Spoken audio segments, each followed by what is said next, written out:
I would like to talk about so many things, because wherever one goes, Europe, India, Australia or America, one finds more or less the same human problems.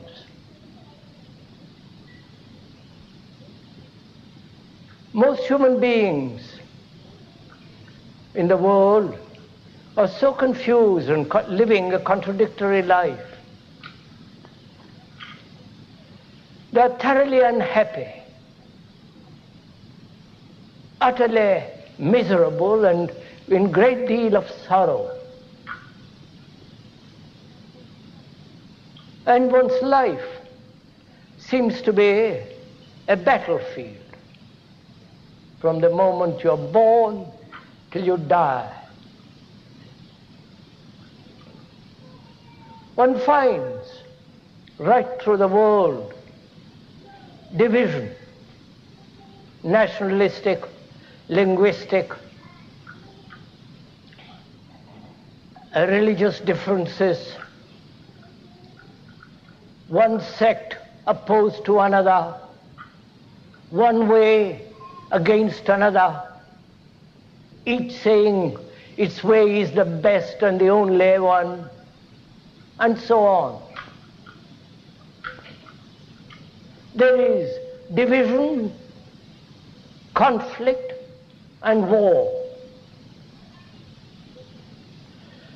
There is division as the business world, the spiritual world, the religious world, the scientific world, or the professorial college world. Seeing all this division, this utter chaos and great deal of misery, one wonders, and I'm sure you do too, what is one to do? What course of action to be followed? The left, the center, or the right?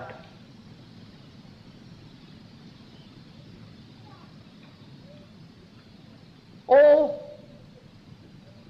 is it a course of action dictated by some ideology, some belief, some authoritarian dictum, or must one follow a course of action that doesn't depend on any authority whatsoever, neither the left, the center, nor the right, or any guru, any teacher, any priest, or follow any organized religion, Catholic, Protestant, what you will, but follow one's own inclination, tendency, or follow one's own experience and knowledge, self-reliant, confident, and purposeful.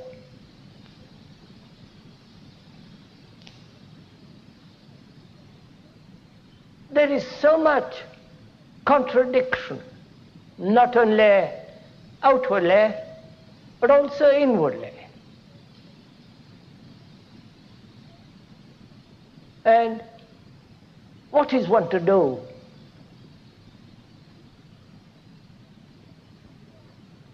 And I'm sure you must have asked this question many times.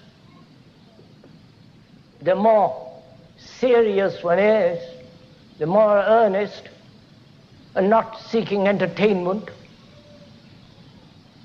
one must have really deeply asked this question, confronted by a world that is so chaotic, contradictory, divided.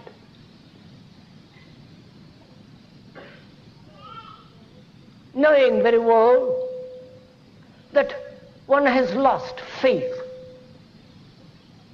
having no trust in anybody.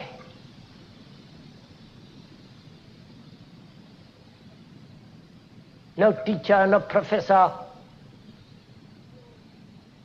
no priest or authoritarian utopia.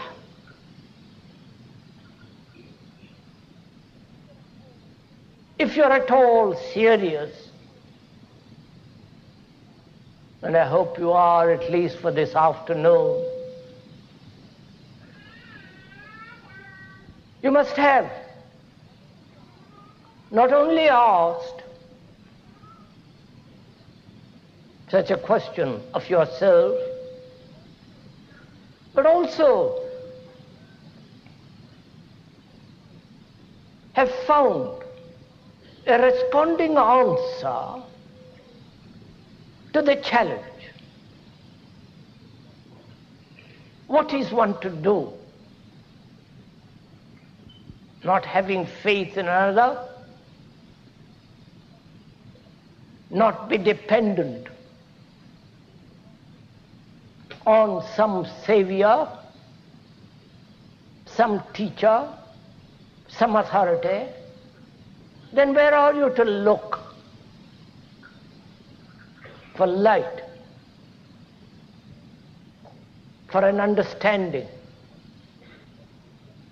What we are trying to do is to find out for ourselves, confronted with this extraordinary problem of living, with all its contradictions and complexities, what is the course of action which will not be contradictory, which will be whole, complete, which will not produce more agonies, more mischief, more confusion.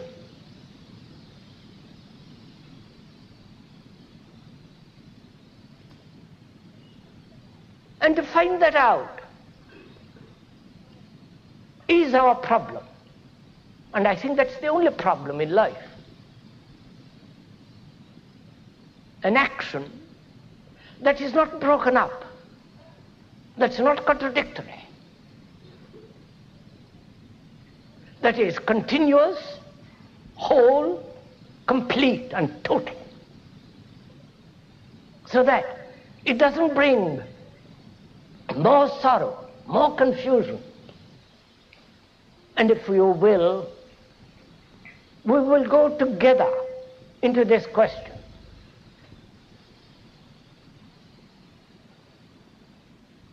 Bearing in mind that the speaker has no authority whatsoever.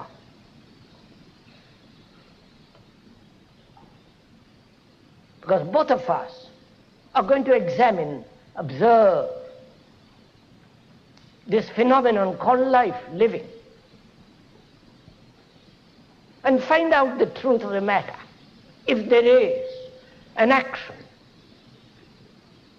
a way of living, not at odd moments or in a great crisis, but every day, every minute, a way of living in which there is joy, there is no violence, no brutality, no contradiction, and obviously no imitation and dependency. Unless we find such a way of living, not an abstract idea, a philosophical concept, a theory, but rather an actual way of living.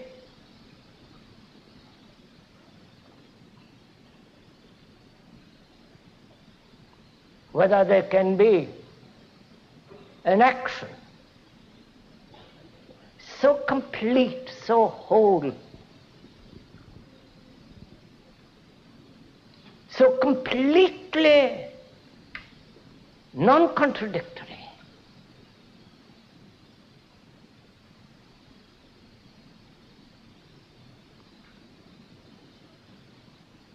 and I feel to live that way is the only religious way. None other.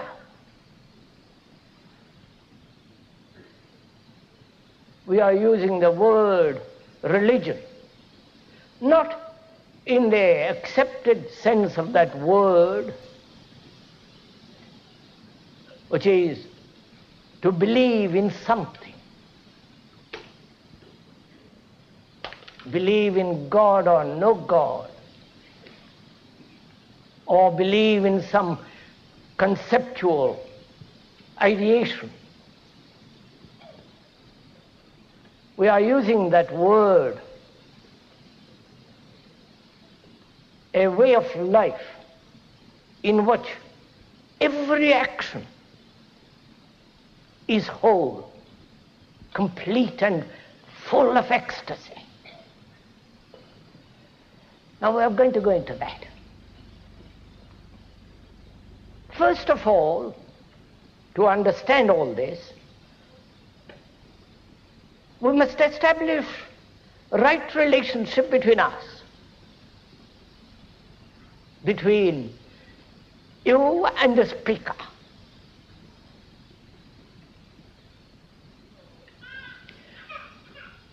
He is not teaching you in the ordinary sense of that word, giving you what to, telling you what to do. The word teach is to give information, to make one understand, to point out, to inform.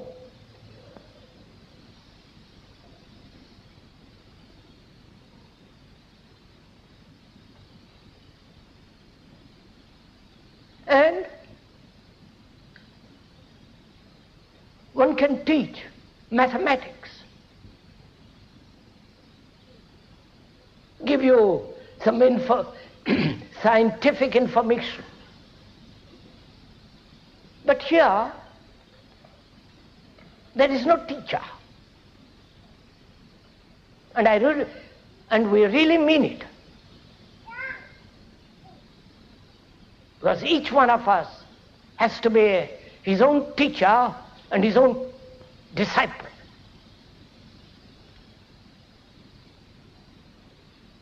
And this is a very serious matter. So that you are listening with quite a different attitude.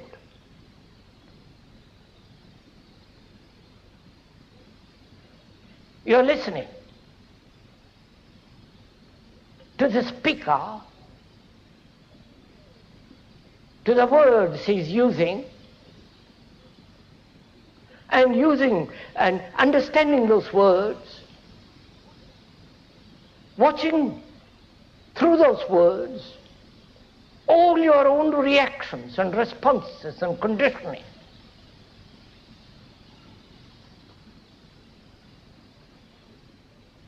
So that you yourself, through your own observation, learn.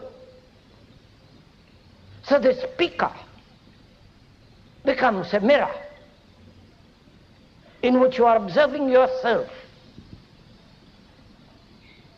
So our relationship between you and the speaker is of a basic communication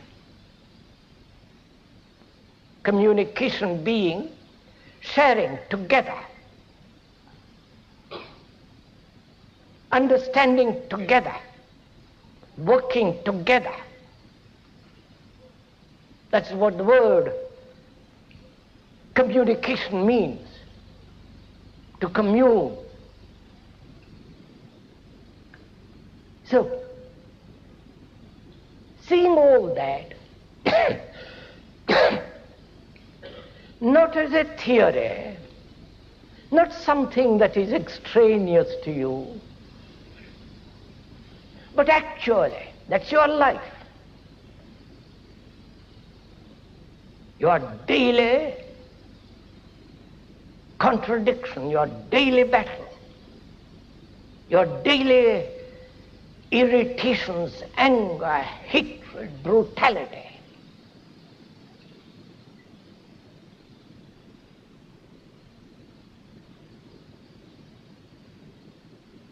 And to say, if all that can end, so that we can live a quite a different kind of life, a life that is free, a life that doesn't bring through action misery, a life that is really, completely, totally peaceful.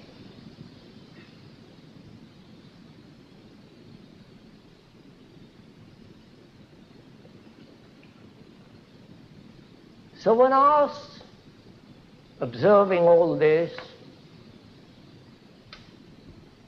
what is one to do? Knowing that you are the society,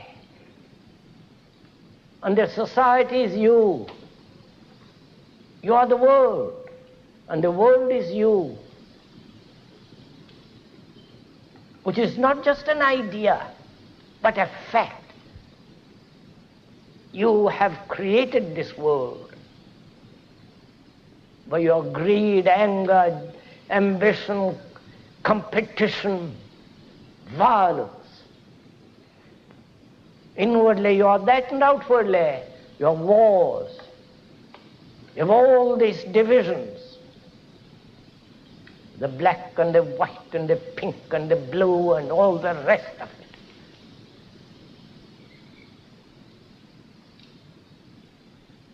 Prejudice, antagonism, brutality.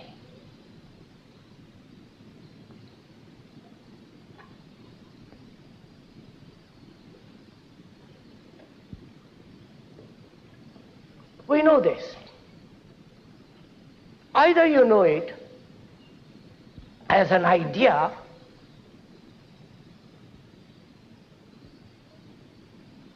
or you know it actually. You know it through a magazine, through a newspaper, or somebody has told you. Or you have observed it in yourself. You have seen it in yourself completely. Therefore, there is no need for another to tell you what the world is like. You don't have to read a single newspaper, a magazine, or listen to any talk. If you know for yourself what you are, realizing what you are, then the question is entirely different. The question what to do. Because one realizes what one is. One is confused,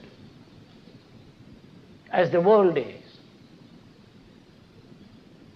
One lives in contradiction, in division, as the world is.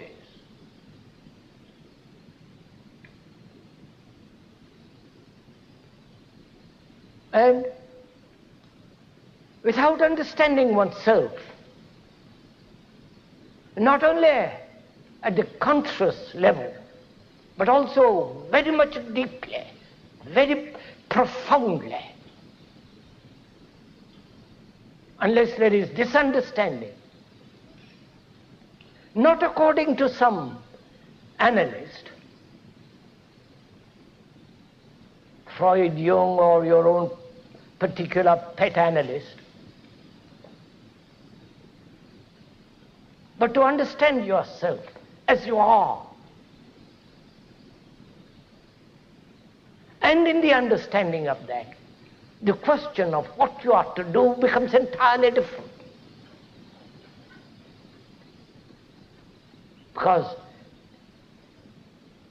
now you are putting the question in relation to the world as though it was something outside of you.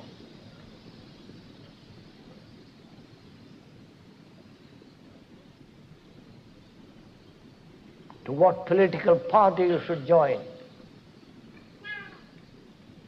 to what group, the pacifists, and so on, to what group, to what section. So you are putting the world as something outside of you. But when one realizes, not verbally, not as an idea, but actually, when one realizes that one is the world,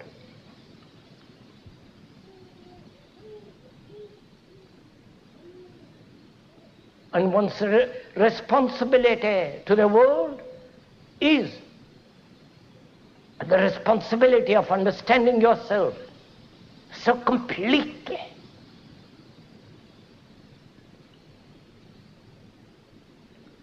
And then your question, what to do, has quite a different meaning.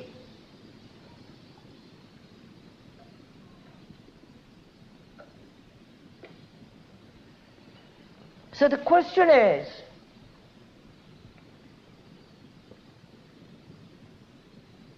how to observe?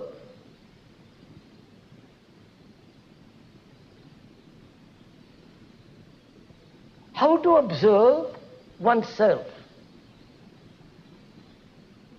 Oneself being the total human being.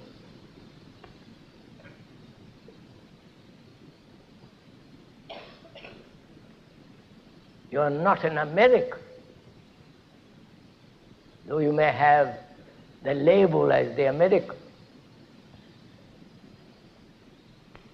And a man coming from India may call himself an Indian with his particular label, with his particular superstitions and beliefs. But when you scratch or push aside all that, he is an ordinary human being like you and me, like a dozen others. So the question is, how do you observe yourself?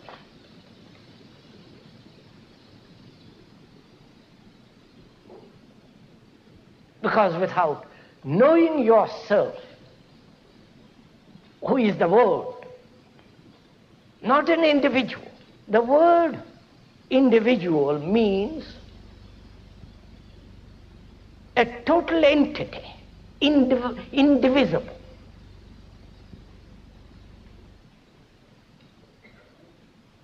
An individual means a human being in whom there is no contradiction, no division, no separation, is a total unit, harmonious unit. That is, that word, the individual, means that, indivisible. So we are not you are not individuals, you're all broken up, contradictory in yourself.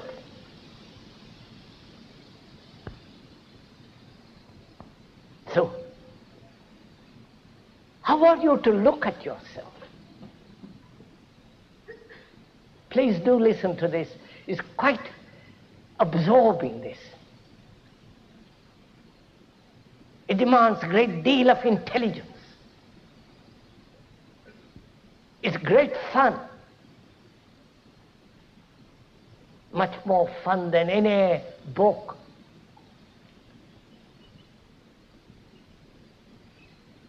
Than any religious entertainment, than any philosophy. As we are broken up human beings in our souls, contradictory desires,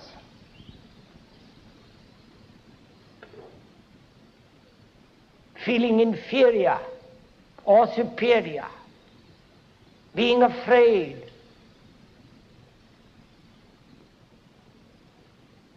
having no love, feeling lonely,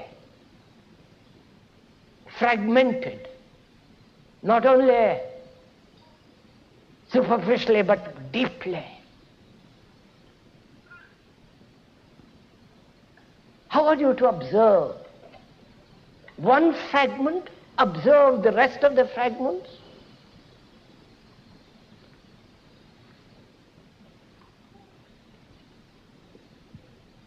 One becoming the censor,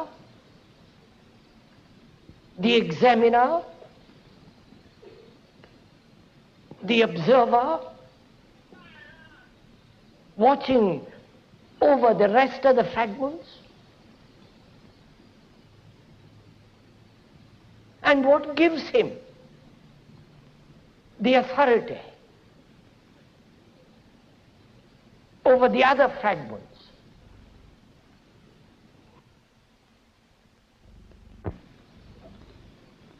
So the question is, who is the observer? And who is the censor that says, this I will do, this I won't do. This is right and this is wrong.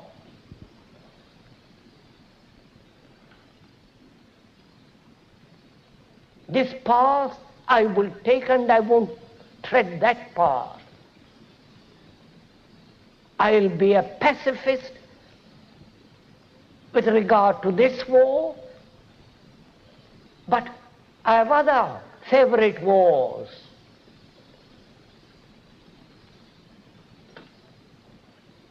I will follow this leader and not that leader. I believe in this and not in that. I will hold this prejudice and reject that. Knowing, if you have observed yourself, that you are a fragmented human being.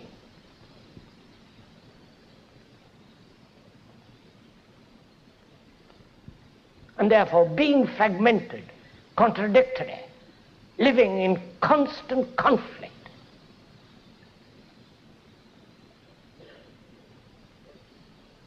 and knowing this conflict,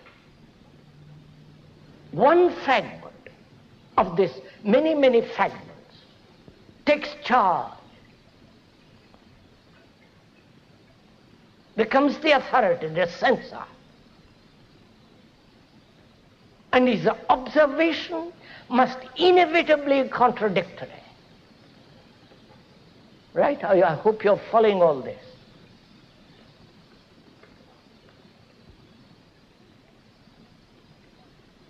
If one fragment, one part of you assumes the authority of the analyzer over the other fragments, why has he assumed that authority? And can he, one fragment, analyze the rest of the other fragments? You're following all this? See how dreadfully complex it has all become.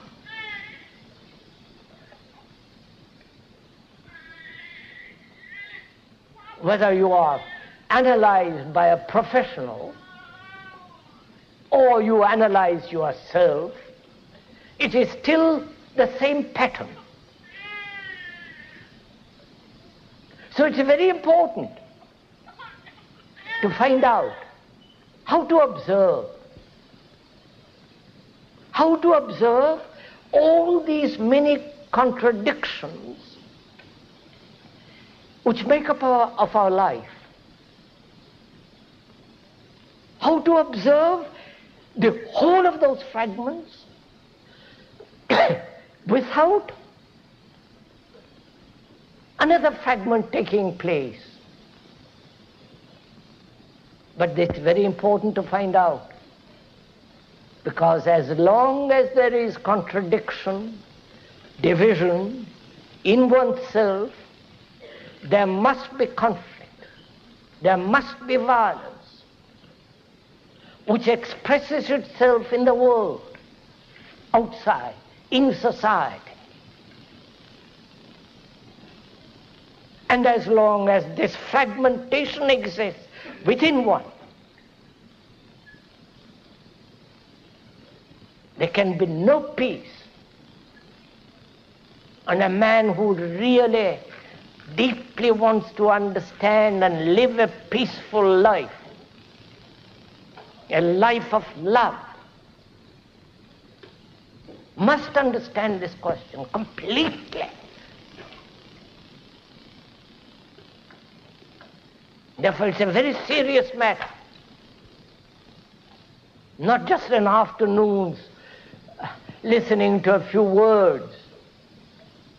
We are dealing with the whole problem of existence. And it's only the mind that can give serious attention to this that is able to resolve it. So it's very important, imperative, that one understand this question.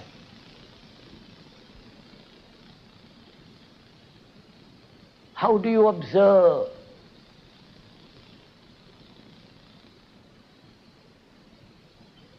Do you observe yourself as an outsider, as a censor, saying this is right, this is wrong, justifying, condemning, approving, storing up? And if you do, there is a contradiction, and therefore conflict, and therefore violence.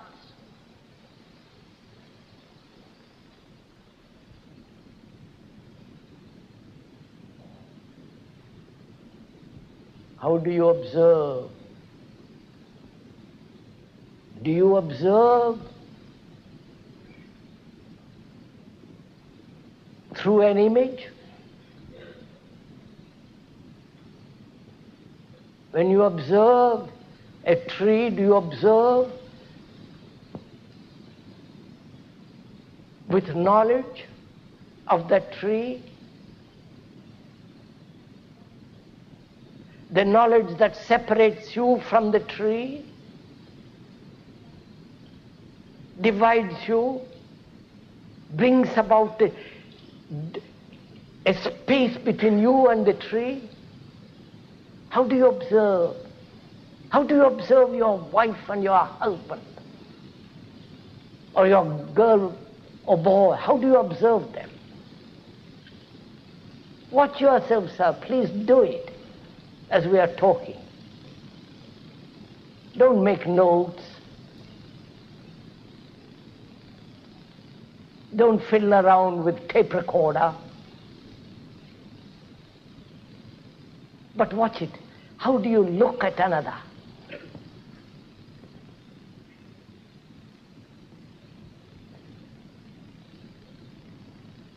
Don't you look at another through the image you have built about the other?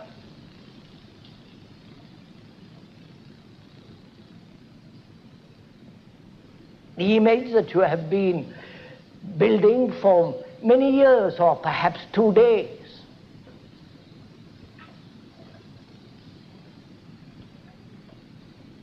And the image becomes the observer. Right? Are you following this?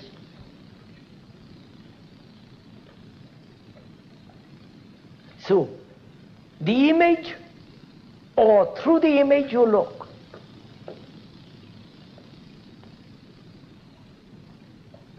So the sensor, the observer, is one of the fragments, and that sensor has an image of what is right and what is wrong, what should be done, what should not be done, because he is still functioning as a fragment.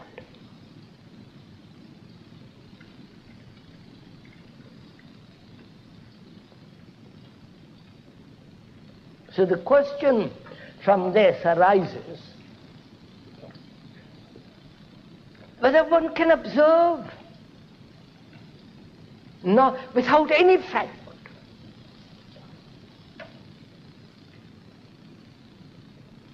To see you, see oneself, see the world, without fragmentation at all. And what brings about fragmentation? Not only in oneself, but also in the world of which one is. What brings it about? Why is one fragmented? Why there are contradictory desires?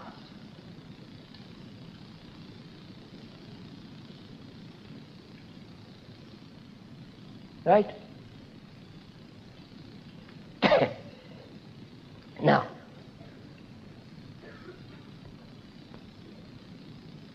why is one violent? Which is part of contradiction.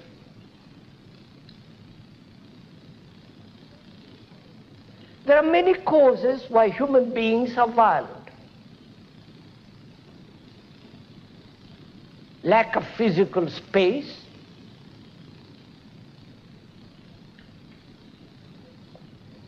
human beings who have evolved from the animal, and the animals are very aggressive,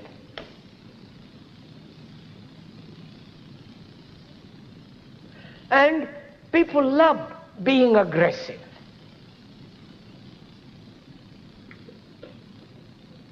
Feeling inferior, and they want to be superior.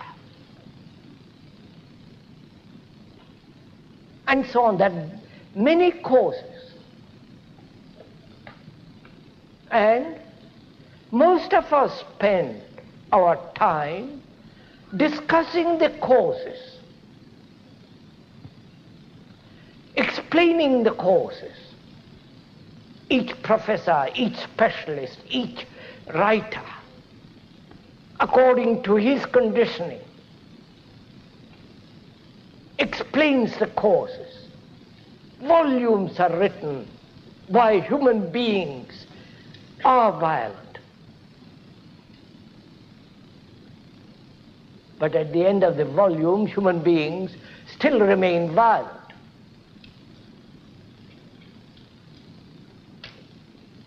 So, the description is not the described, and therefore is of very little value. You know why you are violent very well. You haven't got to spend years trying to find out the cause of your violence, which is such a waste of time.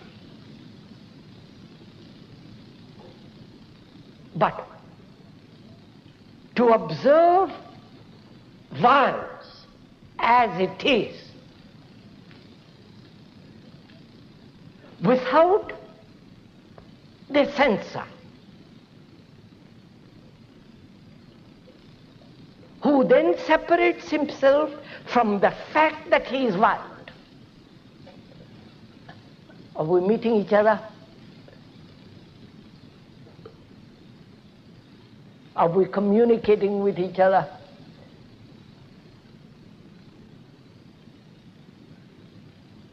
I'm not sure.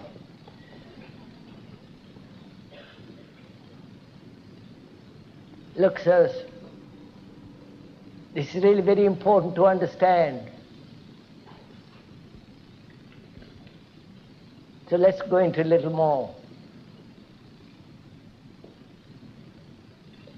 Let's suppose I'm violent.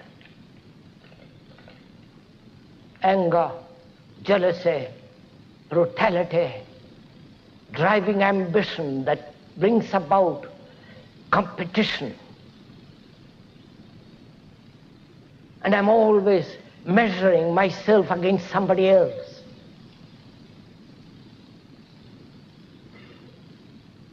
And this comparison makes me feel I'm inferior to you who are superior. So there is a battle, violence. I know all that. Then I say to myself, I must get rid of this. I want to live at peace. Though I've lived for thousands and thousands of years as a human being, there must be a change. There must be change in society. However rotten it is, and it is. So I'll plunge into social work and therefore forget myself. And the social work and the society is me.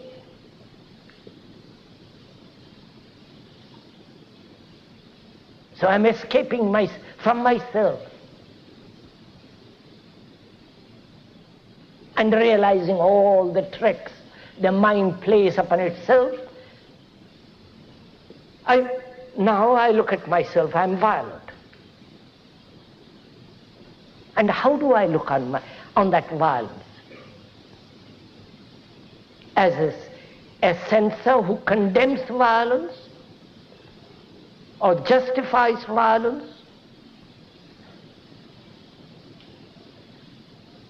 or one who is not capable of dealing with that violence, therefore escapes from it? How do I look at myself, look at that violence? Please do it. Are you looking at it as an observer who is different from violence?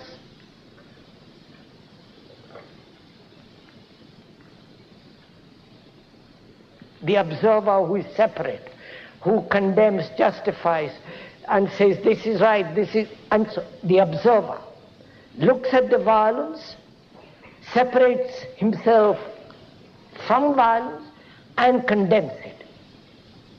Or is the observer the observed? You're following? The observer recognizes violence and separates himself in order to do something about it. But this separation is one of the tricks of thought. So the observer is the observed, is the violence. So long as there is a division between the observer and the observed, there must be violence. Right?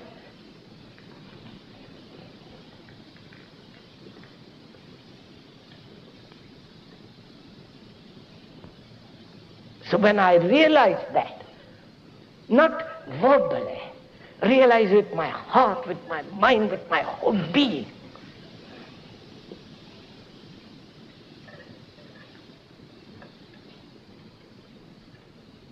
then what takes place?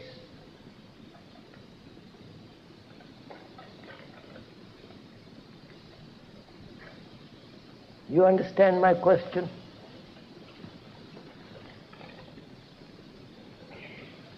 You know, Now when you observe anything,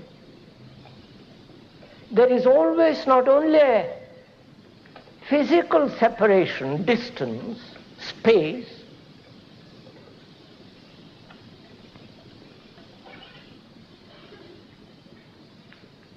there is also the desire to identify yourself with that which is beautiful, noble,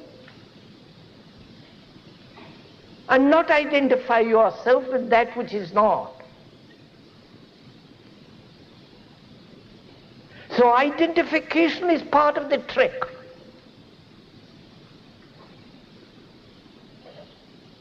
Of a mind that has separated itself as the sensor and is now trying to identify.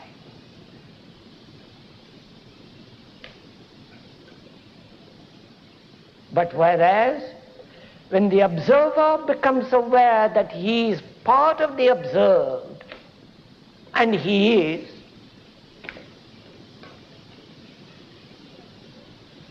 and therefore no image between the observer and the observed, then you will find that conflict completely comes to an end.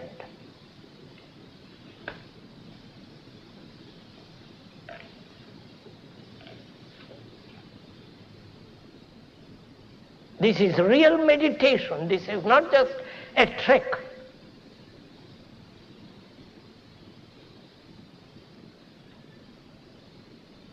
Therefore, it's very important, imperative, that one understand oneself deeply. Understand all the responses, the conditioning, the various temperaments, characteristics, tendencies, just to watch without the observer. We are meeting now to observe without the observer.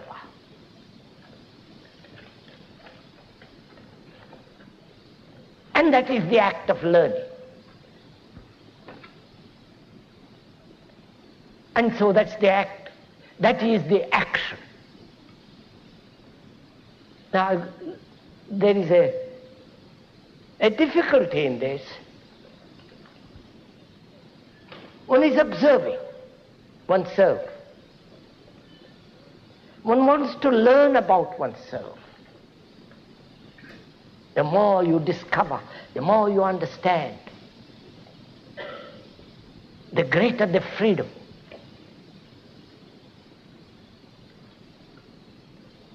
I'm using the word more purposely for the moment. The more is the comparative evaluation. I want to understand myself, learn about myself. In observing myself, please do this as the speaker is going into it. Do it actually. Don't take it home and think about it. Do it now. This is not a group therapy or a confession or all that nonsense. But watch yourself as we are working together. I want to learn about myself. And myself is a living movement. Each desire contradicts the other.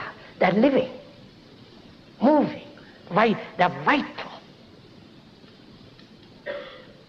And I observe. And through that observation I've learned. With what I have learned, I am going to look next minute. Right? You follow this? I am going to look, observe with the knowledge which I have gathered through previous observation.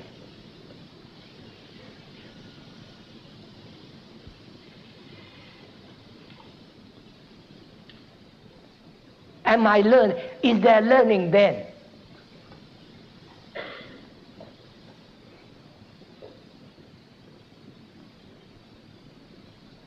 Because when the mind observes with an accumulated knowledge of its examination, from its examination, that knowledge is preventing perception.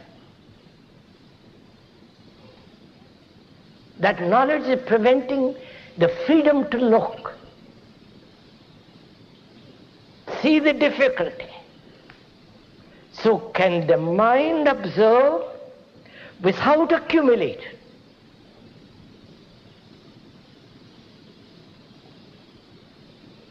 And the accumulation is the observer, is the sensor, is the conditioned entity.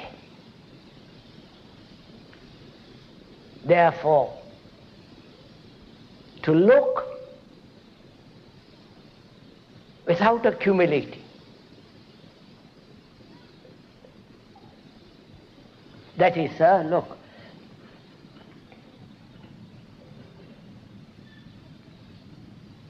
someone flatters you, says how nice you are, how beautiful you are, how very intelligent, or how stupid you are. Now, can you listen to what he is saying, that you are stupid or very clever or very this or very that? Can you listen without accumulation?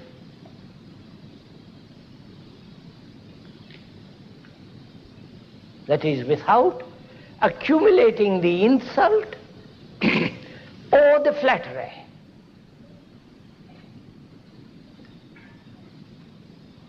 Because if you listen with accumulation, then he becomes your enemy or your friend. Therefore, that listening and how you listen creates the image. Right? And that image separates. And that image is the cause of conflict. The image that you have about the communist and the bourgeois. The image you have about the Catholic, if you are a Protestant. And the Catholic has the image about the Protestant. The image you have about your husband or your wife or your boy or whatever it is. You believe and another does not believe. So there is contradiction. So can you observe without separation?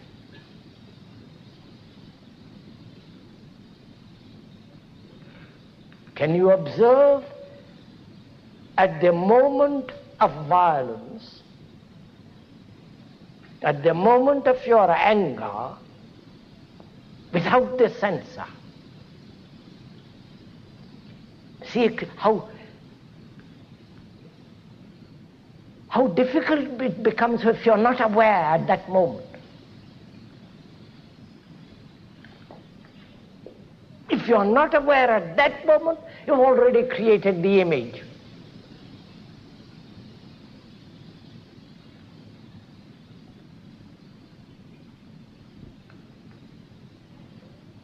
So to observe the cloud, the beauty of it, the light of it, to observe the lovely hills in this country, to observe the light on the water. Just to observe without naming it.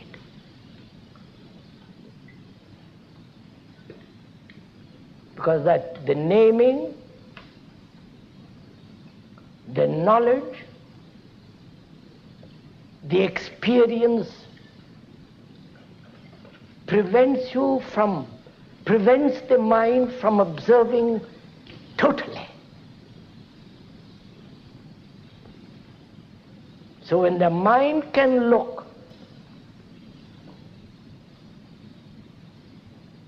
without the observer, all fragments come to an end in oneself.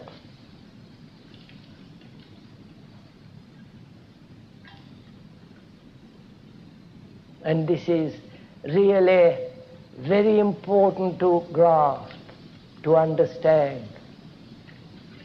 And this cannot be taught by another.